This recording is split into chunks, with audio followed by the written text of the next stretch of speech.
नमस्कार, मैं आपका साथी सुमित अवस्थी। शाम के 7 बज रहे हैं। आइए शुरू करते हैं चक्रव्यूह और देखते हैं वो 4 कहानियां जिनको आज आपने पसंद किया है। पहली कहानी, एलपीजी सिलेंडर में लगी आग, युद्ध से महंगी वाली ब्लास्ट में कितना हुआ है दम। इसे 14% लोगों ने देखना चाहा है। इसी तरीके से दूसरी कहानी पश्चिम बंगाल की है। हैदराबाद वाले ओवैसी भाईजान किसे अप्रैल फूल बनाने के लिए अब बंगाल पहुंचे हैं। कितना खबर में दम है, इसको 20% लोगों ने आज देखना चाहा है। पश्चिम एशिया में जारी जंग में ईरान का काला पत्थर क्यों आज चर्चा में आ गया है। क्या इसी ब्लैक स्टोन की वजह से ट्रंप ये युद्ध हार रहे हैं। इस खबर में 25% लोगों ने दिलचस्पी दिखाई है। 7:28 पर डिटेल में युद्ध से जुड़ा तमाम अपडेट आपको दिखाएंगे। लेकिन जो खबर सबसे ज्यादा वोट पाकर नंबर 1 बनी है वो है नालंदा कांड से क्या बिहार का सुशासन कोमा में पहुंच गया है। इस खबर को 41% दर्शक देखना चाहते हैं, डिटेल में जानना चाहते हैं, और यही है चक्रव्यूह में आज की कवर स्टोरी।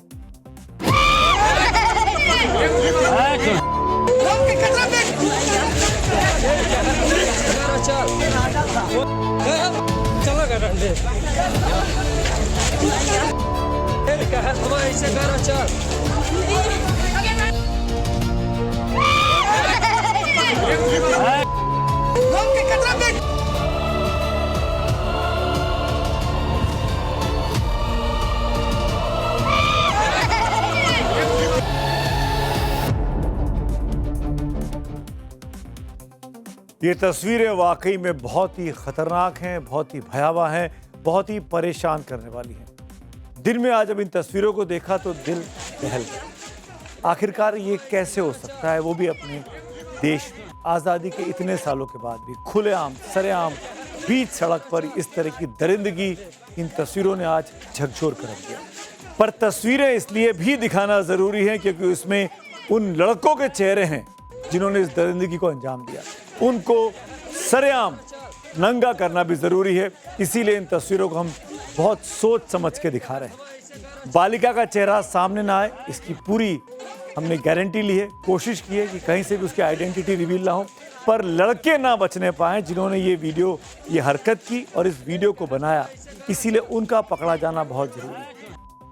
बिहार के नालंदा में दबंगों ने इंसानियत की सारी मर्यादाएं तार तार कर दी। एक महिला पर दबंगों के झुंड ने बिहार के सुशासन की पोल खोल कर रख दी। नालंदा, जो कि खुद मुख्यमंत्री नीतीश कुमार का जिला है, जहां से सरकार चलती रही, उसी नालंदा में एक महिला के साथ हैवानियत हुई, दरिंदगी हुई और भीड़ तमाशा देखती रही।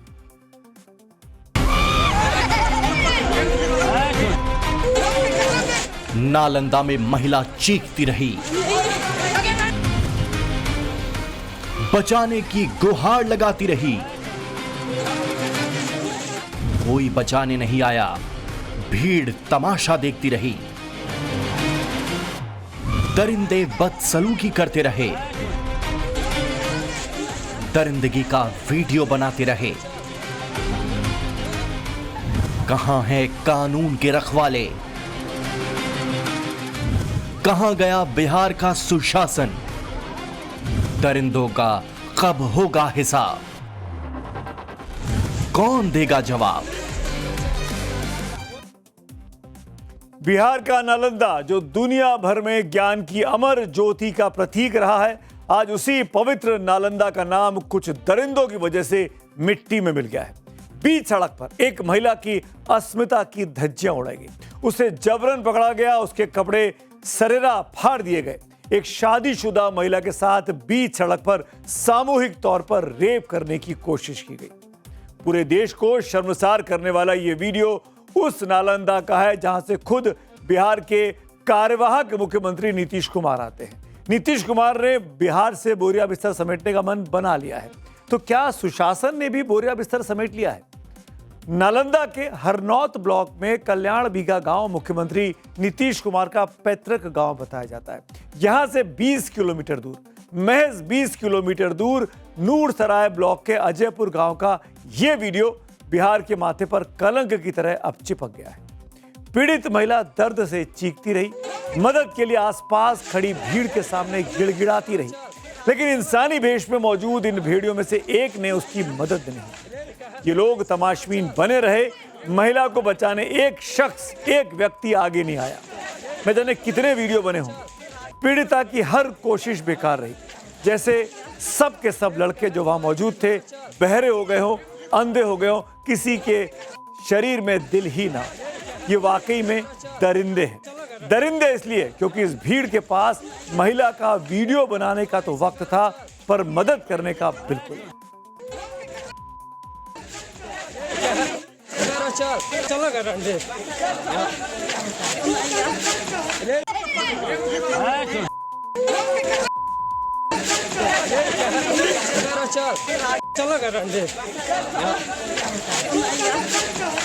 चलो ऐसे करो चल।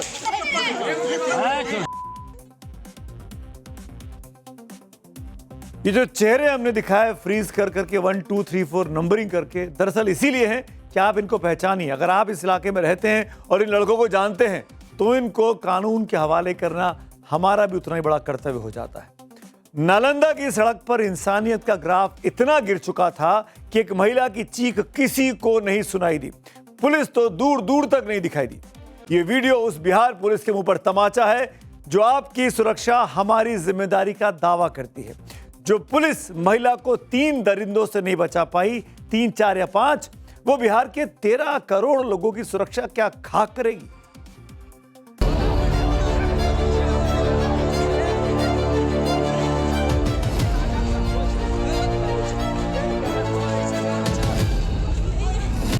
यह घटना 26 मार्च की शाम 6 से 7 बजे के बीच की है। बताया जा रहा है कि जब दुकान से सामान लेकर लौट रही थी महिला, तभी गांव के 3 दबंगों अशोक यादव, मतलू महतो और रविकांत कुमार ने उसे दबोच लिया। वीडियो में साफ सुनाई दे रहा है कि कैसे महिला बार बार उसे छोड़ने की गुहार लगा रही है, लेकिन सभी आरोपी उसे छोड़ने को तैयार नहीं हैं।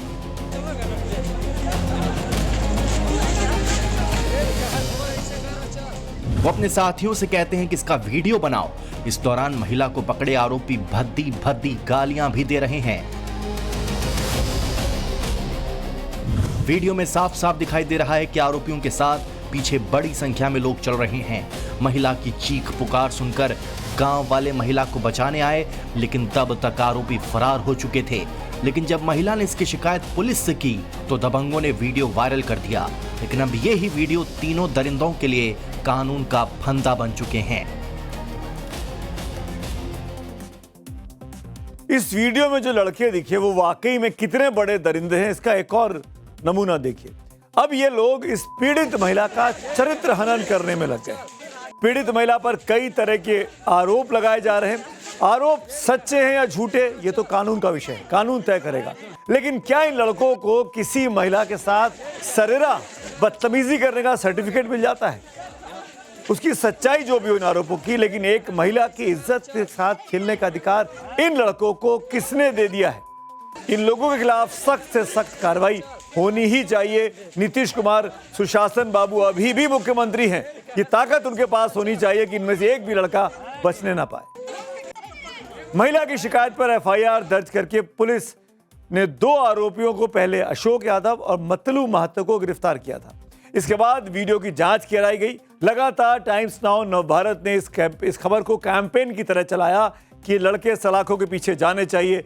शाम होते होते कुछ असर हुआ है। 6 और आरोपियों को गिरफ्तार किया जा चुका है। कुल मिलाकर अब तक 8 आरोपियों को गिरफ्तारी उनकी हुई है।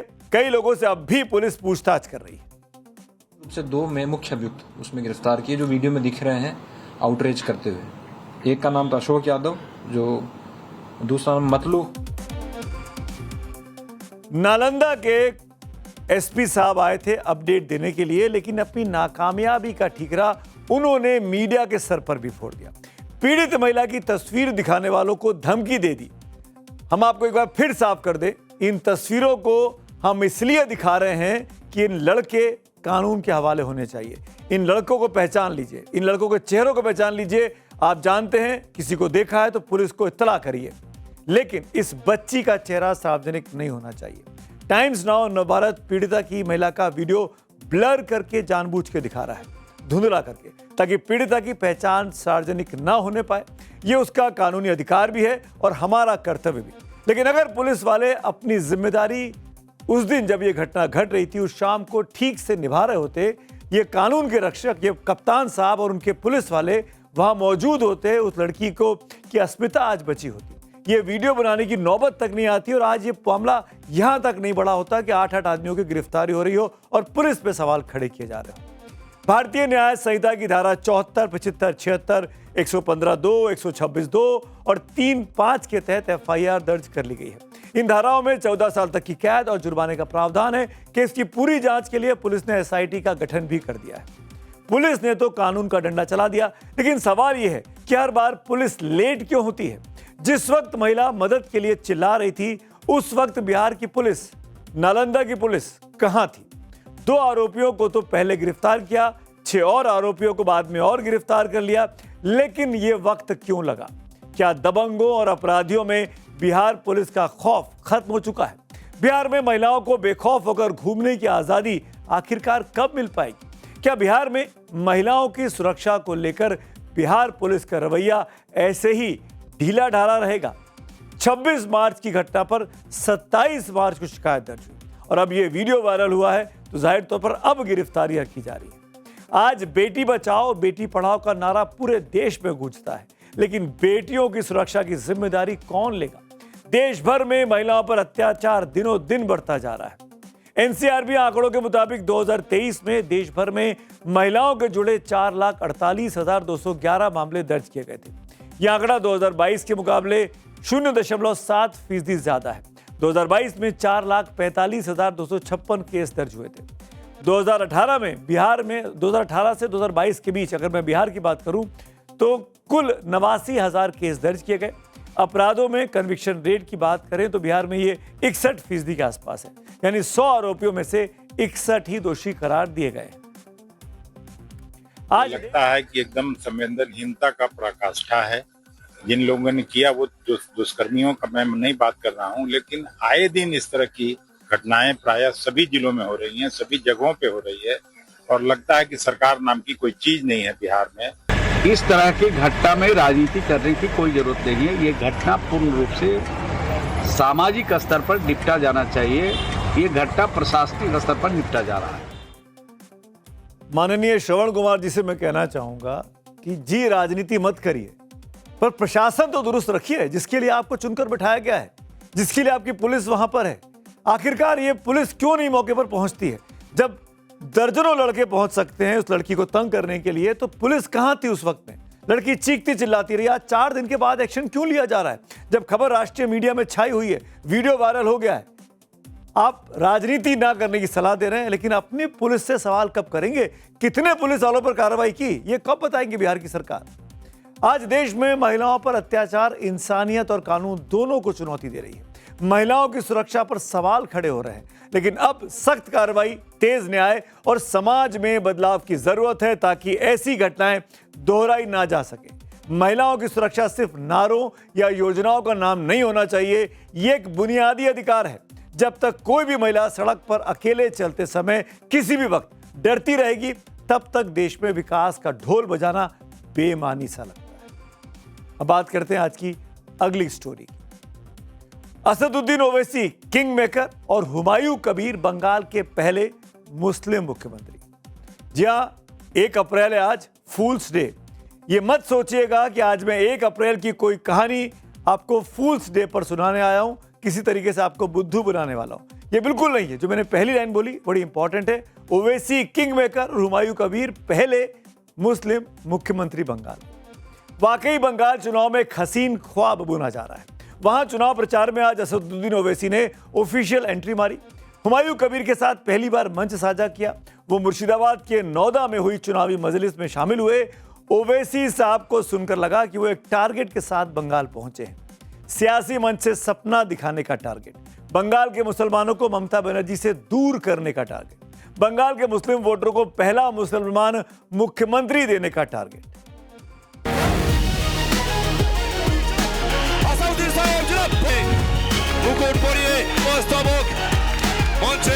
अब हम टीएमसी या ममता के सामने अपना सर नहीं झुकाएंगे, हम मोदी से नहीं डरेंगे।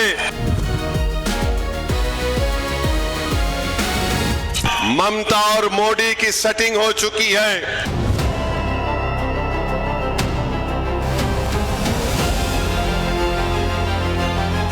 मैं तो डिप्टी सीएम के लिए आवाज उठाया, मुद्दा उठाया, तो मेरा बड़ा भाई ओवैसी में बोला क्यों डिप्टी सीएम बनेगी, आपको सीएम बनना चाहिए।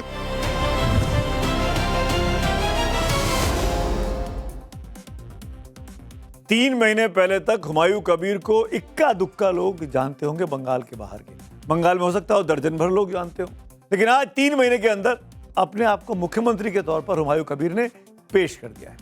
तो कहना गलत नहीं होगा कि बंगाल के ओवैसी चले हैं सीएम बनने। पश्चिम बंगाल के सभी मुख्यमंत्री अब तक गैर मुस्लिम रहे। करीब 1/4 आबादी मुसलमानों की है। अभी तक एक भी मुस्लिम सीएम राज्य का नहीं बना है। नई बाबरी मस्जिद और मुस्लिम वोटों के नाम पर ममता बनर्जी से लोहा ले रहे हुमायूं कबीर पहले मुस्लिम डिप्टी सीएम की रट लगाते थे, लेकिन ओवैसी की पार्टी से गठबंधन के ऐलान के बाद उनके सुर बढ़ गए हैं। बदल तो गए हैं, बढ़ भी गए हैं। बड़े मियां से मिलकर छोटे मियां की सियासी महत्वाकांक्षा जैसे एक और एक 11 वाली हो गई है। असदुद्दीन ओवैसी के दिखाए सपने की छाप हुमायूं कबीर के बयानों में साफ साफ नजर आती है। ओवैसी को पार्टी में 14 सीट में लड़ रहे, मैं 209 सीट का उम्मीदवार खड़ा किया, तो 14 सीट छोड़ के 180 से 90 सीट मेरा उम्मीदवार हो रहा है। तो अगले दिन मैं पश्चिम बंगाल का जो सरकार वो मेरा बिना कोई बन नहीं सकता। मेरे को जरूरत होगा जितने ही सरकार बनाएगा ये मुसलमान को नेता, मुसलमान को चुना गया नेता हुमायूं कबीर को जरूर लगेगा असेंबली में। 22 दिन के बाद पश्चिम बंगाल विधानसभा चुनाव के पहले चरण की वोटिंग होगी। 152 सीटों पर वोट डाले जाएंगे। चुनाव प्रचार जोरों पर है। अपनी पहली ही रैली में ओवैसी के तेवर बहुत तीखे नजर आए। ओवैसी ने पीएम मोदी और ममता बनर्जी के बीच राजनीतिक साठगांठ का आरोप लगा दिया, तो ईद के मौके पर ममता की दुआ को भी उन्होंने दिखावा करार दिया। लगे हाथ ओवैसी ने बंगाल के मुसलमानों से अपनी अलग सियासी ताकत खड़ी करने का सपना दिखाया। मोदी हो या ममता बनर्जी हो, ये कभी नहीं चाहते कि गरीब और मजलूम अवाम की इनकी आजाद लीडरशिप पैदा हो जाए। ममता और मोदी दो सगे भाई बहन के बराबर हैं। इन पर भरोसा नहीं किया जा सकता है। सिर्फ वोट लेना है तो ममता बनर्जी ईद की नमाज के दिन लोग नमाज पढ़ के निकलते हैं, तो ममता बनर्जी ऐसा हाथ उठाकर ड्रामा करती है। सिर्फ वोट हासिल करना है, ड्रामा करते हैं, दिल में कोई मोहब्बत नहीं है। सुन लो मोदी और ममता बनर्जी, ये जो दो भाई आज यहां पर मिलकर आ रहे हैं, ये सिर्फ बंगाल के चुनाव के लिए नहीं, बल्कि 29 का पार्लियामेंट इलेक्शन भी हम दोनों साथ मिलकर लड़ेंगे इंशाअल्लाह ताला। 2011 की जनगणना के मुताबिक पश्चिम बंगाल में मुस्लिम आबादी करीब 27% है, लेकिन आज वो 30% के आसपास मानी जाती है। पिछले चुनावों में टीएमसी के बहुमत पाने में इन वोटों की बहुत अहम भूमिका थी। मुसलमानों का वोट बैंक टीएमसी के लिए गारंटी रहा है, लेकिन अब हुमायूं कबीर के बड़े सियासी भाई बने ओवैसी टीएमसी पर आरोप लगा रहे हैं कि उसने मुसलमानों को सिर्फ वोट के रूप में ही इस्तेमाल किया है।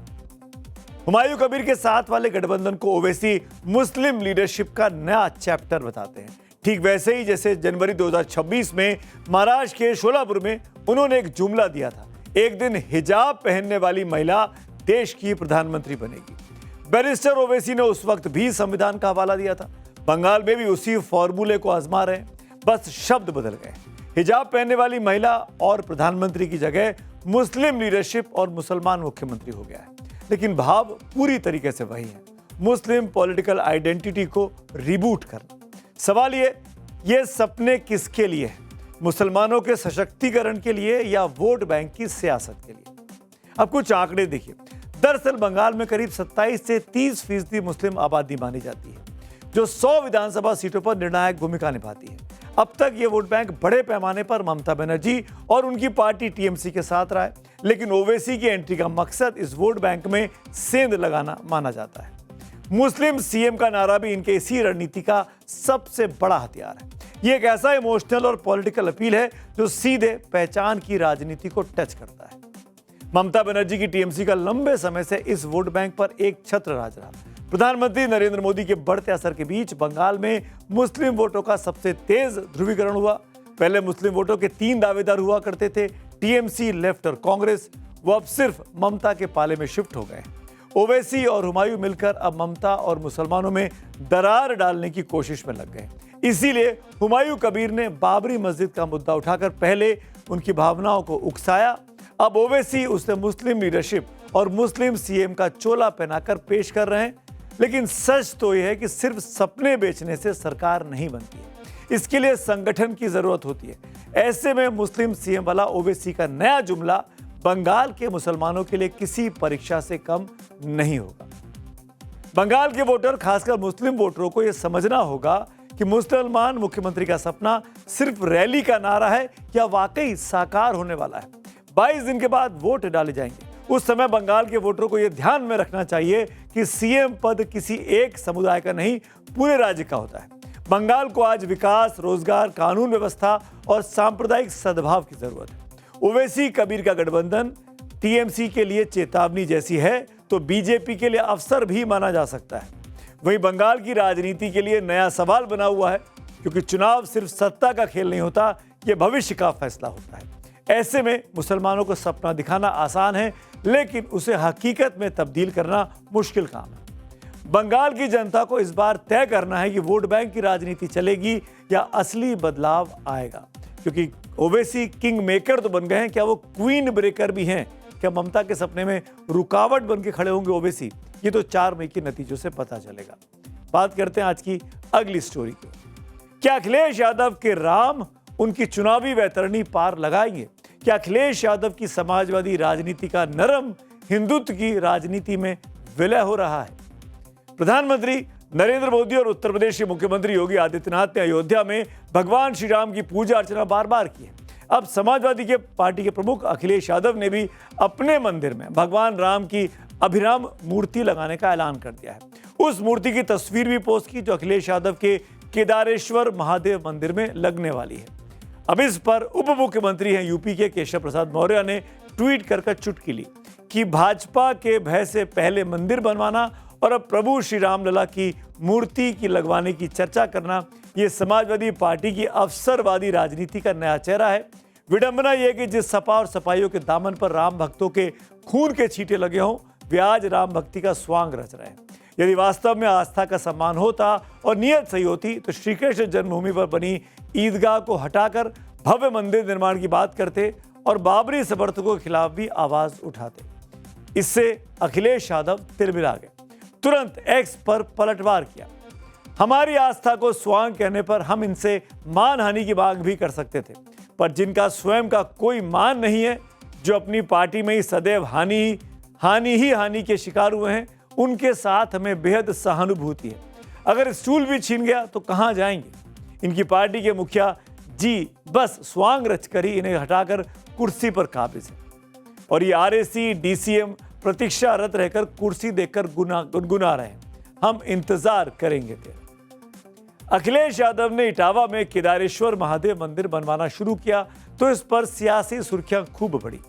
टाइम्स नाउ के एक कार्यक्रम में मुख्यमंत्री योगी आदित्यनाथ ने अखिलेश के इस मंदिर निर्माण पर भी चुटकी ली थी। शुद्ध नियत से बनाते तो अवश्य जाता है, लेकिन नियत साफ नहीं है। लेकिन मैं उनको बधाई दूंगा, देर आए दुरुस्त आए। आखिर उन्होंने मंदिर बनाया ना, लेकिन मैं उनको इस बात के लिए ऑफर दूंगा, श्री कृष्ण जन्मभूमि के लिए भी कुछ आगे की तैयारी के लिए आगे बढ़े। अब उसी केदारेश्वर मंदिर में जब अखिलेश ने भगवान राम की मूर्ति लगाने का ऐलान किया तो यूपी की सियासत में भूचाल मच गया है। इसमें सबसे ज्यादा भूचाल तब आया जब मुलायम सिंह यादव के मुख्यमंत्री रहते 30 अक्टूबर 1990 को अयोध्या में कार सेवकों पर गोलियां चलाई गई थी। उसमें 16 लोगों की मौत हो गई थी, जबकि बहुत सारे लोग घायल हुए थे। लेकिन उस घटना के बाद राजनीति बदल गई। मुलायम सिंह यादव और बीजेपी दोनों ही उत्तर प्रदेश की राजनीति के स्थायी प्लेयर बन गए। 1990 के बाद उत्तर प्रदेश में मुलायम सिंह यादव को मुसलमानों का वोट एकमुश्त जाने लगा। उस पर से 6 दिसंबर 1992 को बाबरी मस्जिद तोड़े जाने की घटना के बाद मुलायम सिंह यादव की मुसलमानों में पैठ और बढ़ गई। इस बीच बीएसपी भी जहां जीत सकती थी वहां मुसलमानों का समर्थन उनको मिलता, लेकिन मुस्लिम वोटों की सबसे दावेदार पार्टी समाजवादी पार्टी ही बनी रही। कांग्रेस तो बिल्कुल दूर तक चली गई। लेकिन 2009 के लोकसभा चुनाव के दौरान जब मुलायम सिंह यादव ने पूर्व मुख्यमंत्री और बीजेपी नेता कल्याण सिंह को अपनी पार्टी में शामिल किया तो इसका असर दिखाई दिया। मुस्लिम वोटों के कई दावेदार हो गए, जिसके कारण समाजवादी पार्टी 35 से घटकर 23 लोकसभा सीटों पर आ गई, जबकि कांग्रेस को 21 लोकसभा सीटें यूपी में मिली और बीएसपी को 20 सीटें मिली। इसके बाद मुस्लिम वोट ही ध्रुवीकरण का आधार बना, जिसके कारण 2014 आते आते राजनीतिक फिजा यूपी की बदली। प्रधानमंत्री नरेंद्र मोदी के नेतृत्व में बीजेपी और सहयोगी दलों ने यूपी से लोकसभा की 73 सीटें जीती। इसके बाद 2024 के चुनाव में पीडीए का असर दिखा और समाजवादी पार्टी 37 सीटें जीत गई, जबकि इसकी सहयोगी कांग्रेस को भी 6 लोकसभा सीटें मिली थी। बीजेपी ये मुद्दा बनाती है कि अखिलेश कभी अयोध्या में रामलला का दर्शन करने नहीं गए। हाल ही में टाइम्स नाउ के कार्यक्रम में जब अखिलेश यादव आए और उनसे सवाल पूछा गया तो उनका जवाब बहुत ही दिलचस्प था। सुनिए जरा। और एक बात और जोड़ूंगा मैं आपको कि मैंने कहा था कि हमारा भगवान शिव का जब मंदिर पूरा हो जाएगा मैं दौड़ करके अयोध्या जाकर के प्रभु श्री राम जी के दर्शन करूंगा। आगे बढ़ते हैं बात अगली कहानी की। बात कमर्शियल एलपीजी सिलेंडर के दामों में आज आए उछाल की। आज से केंद्र सरकार ने 19 किलो वाले कमर्शियल एलपीजी गैस सिलेंडर के दाम 195 रुपए से लेकर 218 रुपए तक बढ़ा दिए हैं। अब देश के अलग अलग इलाकों में बढ़े हुए दाम पर ही आपको कमर्शियल सिलेंडर्स मिलेंगे। इस बढ़ोतरी के बाद लोगों की चिंता बढ़ गई है कि होटल, रेस्टोरेंट और कैंटीन में खाना और महंगा हो सकता है। अब तक तो 10 रुपए वाली चाय 15 या 20 रुपए की मिल रही थी, लेकिन अब मटर पनीर, छोले भटूरे, बिरयानी जैसे पकवानों के दाम भी बढ़ने वाले हैं। इस बढ़ोतरी के पीछे सरकार का तर्क है कि ईरान युद्ध की वजह से जिस स्पीड से गैस और तेल के दाम बढ़े हैं, उसकी आपूर्ति में कटौती आई है। उस तुलना में भारत में दाम अभी तक तो नहीं बढ़े हैं। एलपीजी के संबंध में मैं आपको बताना चाहूँगी कि हमारी इंपोर्ट डिपेंडेंसी लगभग 60% है और पिछले महीने के मुकाबले इस महीने जो अंतर्राष्ट्रीय प्राइस है, सऊदी सीपी बेंचमार्क है, उसमें काफ़ी वृद्धि हुई है। $522 से $780, जो लगभग 44% इंक्रीज़ होता है। लेकिन इस सब के बावजूद घरेलू उपभोक्ताओं के लिए एलपीजी सिलेंडर में के प्राइस में कोई वृद्धि नहीं की गई है। आपको साफ कर दें कि कमर्शियल सिलेंडर के दाम बढ़े हैं, घर में जो इस्तेमाल होने वाला सिलेंडर उसके दाम अब तक बिल्कुल नहीं बढ़े। तो आगे बढ़ने से पहले आपको देश के महानगरों के हिसाब से कमर्शियल एलपीजी सिलेंडर के दाम क्या है वो बता देते हैं, कितनी बढ़ोतरी हुई है। दिल्ली में दाम बढ़े। दिल्ली में 195 रुपये 50 पैसे था, बढ़कर अब 2078 रुपये 50 पैसे का हो गया नए रेट में। आज 218 रुपये बढ़े सिलेंडर के दाम। कोलकाता में अब ये नया दाम 2208 रुपये का हो गया है। इसी तरीके से मुंबई की बात करें तो 195 रुपये दाम बढ़े, 50 पैसे दाम बढ़े हैं। मुंबई में नया रेट 2031 रुपये का मुंबई में हो गया है और 203 रुपये आज बढ़े हैं चेन्नई में, तो ये दाम बढ़कर 2246 रुपये का आज हो गया है। तो ये नए दाम हैं इस नए कमर्शियल गैस सिलेंडर्स के, जो कि होटल वगैरह में इस्तेमाल किया जाता है। लोगों के दाम इसलिए भी अखर रहे हैं क्योंकि इससे पहले पिछले महीने यानी 1 मार्च को ही 19 किलो वाले सिलेंडर के दाम 114 रुपये 50 पैसे बढ़ाए गए थे। केंद्र सरकार ने 5 किलो वाले FTL सिलेंडर, जिसे छोटू सिलेंडर भी बोलते हैं, उसके दाम भी बढ़ा दिए। फ्री ट्रेड LPG सिलेंडर में 51 रुपये तक की बढ़ोतरी हुई है। पहले इसकी कीमत करीब 649 रुपये थी, जो अब बढ़कर 700 रुपये के आसपास पहुंच गई है। इस बढ़ोतरी को लेकर विपक्ष किस तरह सरकार पर हमले कर रहा है वो सुन लेते हैं। कमर्शियल सिलेंडर के दाम में इतनी बड़ी बढ़ोतरी होना, ये मानती हूँ कि इससे इसका भार जो होगा जनता को ही भुगतना पड़ेगा, कि जो महंगाई बढ़ेगी इस बढ़ते सिलेंडर की कॉस्ट की वजह से, और एक तरफ शॉर्टेज है, एक तरफ प्राइस राइज हुआ है, तो इट इज वेरी अनफॉर्चुनेट। सरकार ने हमें कहा था किसी तरीके की किल्लत नहीं आएगी। जब डिस्काउंटेड प्राइसेस पे सामान खरीदा जा रहा था, तेल खरीदा जा रहा था, उसका फायदा जनता को नहीं मिला था। और अब जैसे ही पहली किल्लत आई, पहले हफ्ते में तो आपने 60 रुपए बढ़ा दिया, अब दूसरी बार आपने 200 रुपए के पार 200 रुपए तक बढ़ा दिया है। केंद्र सरकार ने बढ़े हुए कमर्शियल सिलेंडर के दाम के पीछे एक लंबी चौड़ी पोस्ट भी की है। इसमें सरकार दाम बढ़ाने के पीछे कई तर्क दे रही है। पेट्रोलियम और गैस मंत्रालय का कहना है कि ईरान युद्ध से सऊदी कॉन्ट्रैक्ट की कीमत में मार्च की तुलना में अप्रैल में 44% की तेजी आई है। मार्च में ये कीमत $542 प्रति मीट्रिक टन थी, जो अप्रैल के लिए $780 तक पहुंच गई है। हॉर्मुज की खाड़ी से जहाजों की आवाजाही प्रभावित हुई है। इससे ग्लोबल एलपीजी सप्लाई की 20 से 30% फंसी हुई है। सरकार का पूरा फोकस घरेलू गैस पर है कि उसके दाम नहीं बढ़ने चाहिए ताकि आम आदमी पर बोझ ना पड़े, जबकि हर एक सिलेंडर पर सरकारी खजाने को 380 रुपए का नुकसान इस वक्त हो रहा है। इस साल पहले 5 महीने में ही घरेलू गैस पर कुल घाटा 40,484 करोड़ रुपए पहुंचने का खतरा बना हुआ है, जबकि पिछले पूरे साल में यह घाटा 60,000 करोड़ रुपए के आसपास का। कमर्शियल गैस की बढ़ी हुई कीमतों को लेकर अब बहुत होटल और रेस्टोरेंट वाले केरोसिन और कोयले पर शिफ्ट हो गए, लेकिन बढ़ती मांग को देखते हुए इन जरूरी चीजों के दाम भी बढ़ चुके हैं। और अब बात करते हैं युद्ध की कहानी पर, जिसमें सबसे अधिक दिलचस्पी आप लोगों ने दिखाई दी। बात खाड़ी में जारी महायुद्ध की कर रहा हूं, जिसका आज 33वां दिन है। पश्चिम एशिया की जंग में आज भी बारूद की तपिश कम नहीं हुई। एक तरफ ईरान अमेरिका और इजराइल के ठिकानों को निशाना बना रहा है, तो दूसरी तरफ इजराइल ने भी ईरान के भीतर बड़ा प्रहार किया। लेकिन पिछले 33 दिनों से जारी इस भीषण युद्ध में किसी की सबसे ज्यादा किरकिरी हो रही है, तो वो है अमेरिका के राष्ट्रपति डोनाल्ड ट्रंप की। अमेरिका का सबसे पुराना और सबसे भरोसेमंद साथी ब्रिटेन भी अब इस युद्ध के खिलाफ खुलकर ट्रंप के सामने खड़ा हो गया है। ब्रिटेन ने ईरान के साथ युद्ध में शामिल होने से साफ इनकार किया है। बड़ी खबर है, ब्रिटिश प्रधानमंत्री कीर स्टारमर ने अब साफ कर दिया है कि ईरान उनका युद्ध नहीं है।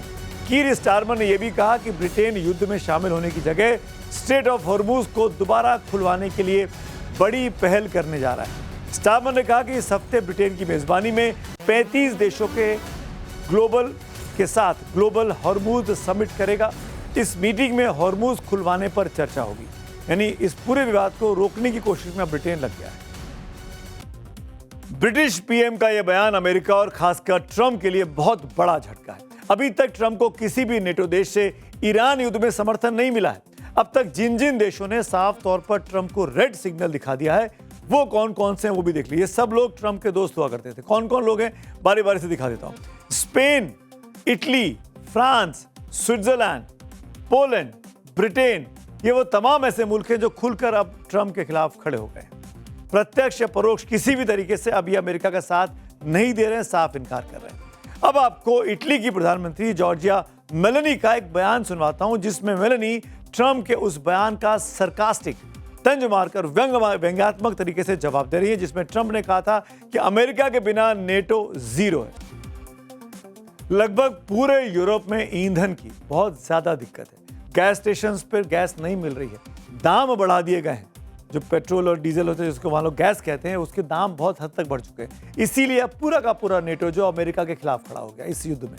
अमेरिका को एक और नेटो देश तुर्की से भी झटका लगा। सुनिए, तुर्की के एक सांसद है सेल्चुक ओजदा, उन्होंने कहा कि दो सिरफिरों ने ईरान पर हमला किया और ईरान उनके सामने डट कर खड़ा है। सांसद सेल्चुक ने कहा कि तुर्की ईरान के साथ खड़ा है और उसका समर्थन करता है। और इस बीच पश्चिम एशिया में जो जंग चल रही है उससे जुड़ी एक और बड़ी खबर आ गई है। अमेरिकी राष्ट्रपति डोनाल्ड ट्रंप अमेरिकी समय के अनुसार आज रात को ईरान पर एक देश को संबोधित करने वाले। ईरान में जो जंग चल रही है उस पर देश को संबोधित करेंगे आज रात, मतलब अमेरिका की आज रात, हमारे लिए कल सुबह हो जाएगी। व्हाइट हाउस की प्रेस सेक्रेटरी कैरोलिन लेविट ने एक्स पर पोस्ट किया कि ट्रंप अमेरिकी समय अनुसार रात 9 बजे देश को बहुत इंपॉर्टेंट मुद्दे पर संबोधित करेंगे। इसमें प्रेसिडेंट ट्रंप ईरान युद्ध के बारे में जनता को जानकारी देंगे। भारतीय समय के मुताबिक ट्रंप की स्पीच कल सुबह 6:30 बजे होगी। माना जा रहा है कि ट्रंप अपने मैसेज में इस युद्ध को समाप्त करने की अपनी एग्जिट रणनीति का साझा कर सकते हैं कि कैसे अमेरिका इस युद्ध से बाहर निकलने का मन बना रहा है। क्या दुनिया का सबसे ताकतवर मुल्क अमेरिका ईरान के काले पत्थर के आगे बेबस हो गया है? क्या व्हाइट हाउस ने मिडनाइट ऑपरेशन को लेकर दुनिया से झूठ बोला? पिछले साल, अगर आपको याद हो, अगर आप इस खबर को फॉलो कर रहे हो, पिछले साल यानी जून 2025 में जिस ऑपरेशन मिडनाइट को लेकर ट्रंप ने दावा किया था कि ईरान की मिसाइल सिटी मिट्टी में मिला दी गई है, लेकिन आज 33 दिनों की जंग के बाद 2026 में वो दावा मिसाइल की तरह हवा में ही उड़ता दिखाई दे रहा है। जमीन से 440 मीटर नीचे। जी हां, इस ग्राफिक्स को ध्यान में देखिएगा, जमीन से 440 मीटर नीचे, इतनी गहरा नीचे कि इसमें अगर आप कुतुब मीनार को एक के ऊपर रख दें, एक के ऊपर एक, तो 6 कुतुब मीनारें रखनी पड़ेंगी, तब जाके 440 या 450 मीटर बनता है। उस जगह पर, उस जमीन के उस हिस्से में, वहां पर मिसाइल सिटी ईरान ने बना रखी है। ईरान की मिसाइल सिटी, और वो भी ग्रेनाइट के पहाड़ों को चीरकर। जी हाँ, ये ग्रेनाइट के पहाड़ हैं जिसे आज भी मिसाइल लॉन्च किए जा रहे हैं। ऐसी सिटी जिसके अमेरिका का घातक B-52 बॉम्बर नहीं भेद पाया है। ये अमेरिका का सबसे बड़ा फेलियर रहा। आखिर क्या ईरान की इस मिसाइल सिटी की मिस्ट्री, जिसके सामने सुपर पावर ने घुटने टेके? देखते हैं इस रिपोर्ट।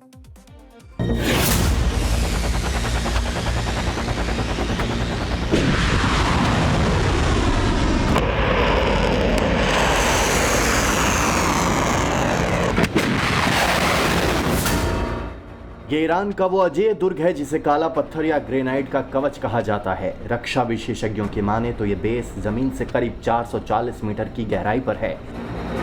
ग्रेनाइट दुनिया के सबसे कठोर पत्थरों में से एक है। इसकी मोटाई इतनी है कि अमेरिका का बंकर बस्टर बम भी यहाँ बेअसर है। ट्रंप का सबसे भरोसेमंद हथियार B-52 स्ट्रेटोफोर्टिस, जो दुनिया के किसी भी कोने को दहला सकता है, वो ईरान के इस पाताल लोक के आगे घुटने टेक चुका है। पिछले साल जून में ऑपरेशन मिडनाइट हैमर के बाद ट्रंप ने कहा था ईरान का खेल खत्म हो चुका है। अमेरिका ने ईरान की न्यूक्लियर फैसिलिटी के साथ उसकी मिसाइल सिटी तबाह कर दी। लेकिन हकीकत आपके सामने है। जिस मिसाइल सिटी को 9 महीने पहले ही तबाह किए जाने का दावा ट्रंप पिछले कई महीनों से कर रहे हैं, वहीं से आज इजराइल और अमेरिकी ठिकानों पर आग बरस रही है। इधर ईरान के विदेश मंत्री अब्बास अरागची के तेवर बता रहे हैं कि तेहरान पीछे नहीं हटने वाला। अरागची ने साफ कह दिया है कि ईरान को अमेरिकी जमीन हमले का रत्ती भर भी खौफ नहीं है। तो जिस ईरान को अंडरडॉग माना गया, कमजोर माना गया, उस ईरान ने दुनिया के सबसे ताकतवर मुल्क को किस तरीके से पछाड़ा। ईरान से रिस्पेक्टेबल एग्जिट का रास्ता आप क्यों ट्रंप ढूंढ रहे हैं? 28 फरवरी से जारी इस जंग में अमेरिका को अब तक का सबसे बड़ा सैन्य और आर्थिक नुकसान झेलना पड़ा है। रिपोर्ट्स के मुताबिक पिछले 33 दिनों में अमेरिकी सेना के अत्याधुनिक विमानों से लेकर अरबों डॉलर के इंफ्रास्ट्रक्चर तक को ईरान ने निशाना बनाया है। ईरान के एयर डिफेंस और मिसाइल अटैक ने अमेरिका के अजेय माने जाने वाले विमानों को भारी चोट पहुंचाई है। अब तक 12 से ज्यादा रीपर ड्रोन तबाह किए गए। इसमें 9 को ईरान ने मार गिराया, जबकि बाकी जमीन पर या तकनीकी खराबी के कारण नष्ट हुए, जैसा कि अमेरिका का कहना है। कम से कम एक F-35A स्टेल्थ फाइटर जेट ईरानी ग्राउंड फायर की चपेट में आने के बाद बुरी तरीके से क्षतिग्रस्त हुआ। उसे इमरजेंसी लैंडिंग करनी पड़ी। 1 मार्च को एक फ्रेंडली फायर की घटना में 3 अमेरिकी F-15E विमानों को कुवैती विमानों ने गलती से मार गिराया, ऐसा अमेरिका का कहना है। सऊदी अरब के प्रिंस सुल्तान एयरबेस पर ईरानी मिसाइल हमले में अमेरिका के आसमान में आंख कहा जाने वाला E-3 एवॉक्स विमान पूरी तरीके से तबाह हो गया था। वो तस्वीरें वायरल हुई थी और एक दूसरा क्षतिग्रस्त हुआ था। इतना ही नहीं, हवा में ईंधन भरने वाले 7 विमान नष्ट या क्षतिग्रस्त हुए ईरानी हमलों। ईरान की बैलिस्टिक मिसाइलों ने खाड़ी देशों में मौजूद अमेरिकी सुरक्षा कवच को भेद दिया। जॉर्डन और सऊदी अरब में अमेरिका के कम से कम 12 रडार सिस्टम और सैटेलाइट टर्मिनल पूरी तरीके से तबाह कर दिए गए। अकेले एक थर्ड रडार की कीमत ही $300 मिलियन यानी 2800 करोड़ रुपए से ज्यादा होती है। समंदर में अमेरिका को हुए नुकसान की बात करें तो दुनिया के सबसे महंगे aircraft carrier USS Gerald R. Ford पर 12 मार्च को भीषण आग लगाई। अभी भी यह जहाज ग्रीस के सूडा बे में मरम्मत के लिए खड़ा हुआ है, युद्ध क्षेत्र से बाहर पहुंचा दिया है। ईरान का दावा है कि उसने अमेरिका के कई लॉजिस्टिक जहाजों को भी निशाना बनाया। हालांकि अमेरिका ने सिर्फ एयरक्राफ्ट कैरियर पर आग लगने की ही पुष्टि की, लेकिन अमेरिका को जो सबसे बड़ा नुकसान हुआ वो है अमेरिकी सैनिकों की जान। कोई भी अमेरिकी झंडे में लिपटे अपने प्रियजनों का बॉडी बैग यानी पार्थिव शरीर नहीं देखना चाहता है, लेकिन पेंटागन और सेंट्रल कमांड के ताजा आंकड़ों के मुताबिक अब तक 15 अमेरिकी सैनिक इस जंग में अपनी जान से हाथ धो बैठे हैं। करीब 348 घायल हुए हैं, जिनमें से कुछ की हालत बहुत गंभीर बताई जा रही है। आर्थिक नुकसान की बात करें तो युद्ध के शुरुआती 3 हफ्तों में ही अमेरिका को $2.9 बिलियन यानी 27,000 करोड़ रुपए से ज्यादा सैन्य साजो सामान का नुकसान हो चुका है। यह सब ट्रंप के जल्दबाजी की वजह से। इस वक्त की एक और बड़ी खबर इसी युद्ध से जुड़ी हुई। ईरान के इस्लामिक रेवोल्यूशनरी गार्ड यानी कॉप्स यानी IRGC की बड़ी चेतावनी है कि आज रात से पश्चिम एशिया में 18 अमेरिकी कंपनियों के ऑफिसेस पर हमला किया जाएगा। IRGC ने कहा कि तेहरान समय के मुताबिक रात 8 बजे से हमले शुरू कर दिए जाएंगे। IRGC ने कर्मचारियों को दफ्तर छोड़ने और इन कंपनियों के आसपास 1 किलोमीटर के दायरे को खाली करने को पहले ही वार्निंग दे दी है। अब ये जानिए कि पश्चिम एशिया में मौजूद वो कौन कौन से अमेरिकी कंपनियों के ऑफिस हैं जो अब IRGC के टारगेट पर आ चुके हैं। इनमें Cisco, HP, Intel, Oracle, Microsoft, Apple, Google, Meta, IBM, Dell, Palantir, Nvidia, Morgan Tesla, GE, Spiral solutions, G42, Boeing जैसे बड़े बड़े नाम शामिल हैं जिनके दफ्तर हैं और उनको खाली करने के लिए ईरान ने वार्न किया कि आज से वो इन कंपनियों को भी निशाना बनाएगा। इस बीच इस खबर से बाहर निकलते एक और बड़ी खबर आ रही है। चंडीगढ़ में बीजेपी मुख्यालय के बाहर धमाका हुआ है और इस बम ब्लास्ट से मची अफरा तफरी हुई है। वो तस्वीरें आपके सामने हैं। बम ब्लास्ट कुछ देर पहले की खबर है ये, और ये तस्वीरें अब सामने आई हैं। अब पंजाब और हरियाणा की राजधानी चंडीगढ़ में ये ब्लास्ट हुआ। बुधवार दोपहर के बाद सेक्टर 37 स्थित भाजपा मुख्यालय के बाहर धमाका होने से वहां अफरा तफरी मची। बताया जा रहा है कि धमाके की आवाज़ दूर तक सुनाई दी थी। घटना की सूचना मिलते ही पुलिस, दमकल विभाग और वरिष्ठ अधिकारी मौके पर पहुंचे थे, जिसकी जांच शुरू की गई है। इस घटना के बाद वहां दहशत का माहौल बताया जाता है। पुलिस ने पूरे इलाके को सील कर जांच शुरू की है। अब बात करते हैं, कार्यक्रम के आखिर में हम आ चुके हैं आज के पब्लिक व्यूज की। पहला पब्लिक व्यू बिहार की लॉ एंड ऑर्डर को लेकर श्रुति ठाकुर जी का है। बिहार में सुशासन गायब। बिहार में एक महिला को जिस तरह से प्रताड़ित किया गया, वो वीडियो देखकर मणिपुर हिंसा की याद ताजा हो गई। सेकेंड व्यू है LPG क्राइसिस पर संध्या चौधरी जी का। सड़क पर गाड़ी चले या ना चले, लेकिन घर पर चूल्हा जले बगैर दिन नहीं कटेगा। सचमुच पेट्रोल से ज्यादा आग सिलेंडर में है। तीसरा पब्लिक व्यू ओवैसी के ऊपर है। राघव कृष्ण लिखते हैं, सियासत में एंट्री नहीं, इंपैक्ट मायने रखता है और बंगाल में ओवैसी का इंपैक्ट साफ दिखाई देता है। तो आज मेरे साथ चक्रव्यूह में इतना ही। कल शाम 6:57 मुलाकात होगी। तब तक के लिए शुभ रात्रि।